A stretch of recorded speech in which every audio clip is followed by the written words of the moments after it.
Welcome back guys sa Team Traveler Vlog, and eto nga guys, makikita nyo kami ngayon ay pauwi na kami ng Manila guys. So ang magiging topic ng vlog na ito guys, no, kung gaano nga ba kalayo ang Boracay papunta sa Godofredo Airport guys, no. So ayun, let's go guys, samahan nyo kami. As you can see guys, no, pasakay na tayo dyan ng ferry papunta sa kabilang side na Jettyport. And less than 10 minutes siguro guys, nakarating na tayo kagad sa kabilang side, and maya maya lang sasakay na tayo ng tricycle papuntang Godofredo Airport. So ayan guys, ay 50 pesos ang bayad dyan, and I think less than 5 minutes nakarating na tayo sa airport. Syempre guys, hindi tayo uuwi ng Manila na hindi tayo bibili ng one of the famous pasalubong ng Boracay, that is bread and butter guys, no? So yun guys, masasabi ko masarap talaga siya guys, no? As long as may ngipin ka guys, bumili ka nun dahil sigurado ako mag-i-enjoy ka. Salamat!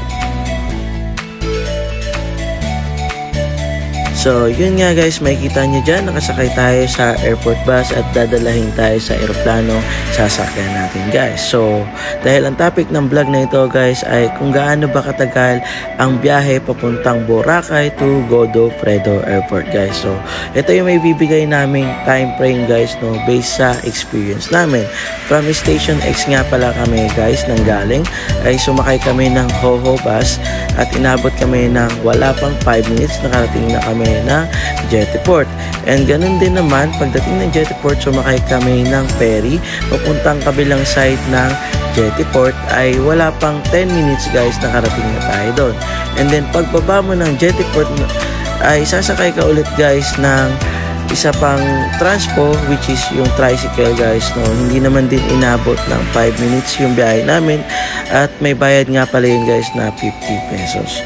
So yun lang guys, no, para sa amin hindi mo kailangan maglaan ng sobrang habang oras guys para lang mag-travel papuntang Godofredo Airport at sirain yung araw mo dahil kailangan mong pumunta ng maaga. Pero kami guys, kasi maaga kami umalis dahil masama ang panahon during that time sa Boracay, at nag-aalala kami na baka maging dahilan pa at makapag-book kami ulit ng panibagong ticket at panibagong gastos. Syempre ayaw natin yun guys, no. So kaya maaga kami umalis.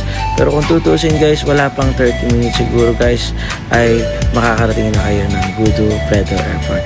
Yun lang guys, touchdown Manila na nga pala kami dyan at pauwi na kami ng bahay. Yun lang guys, salamat!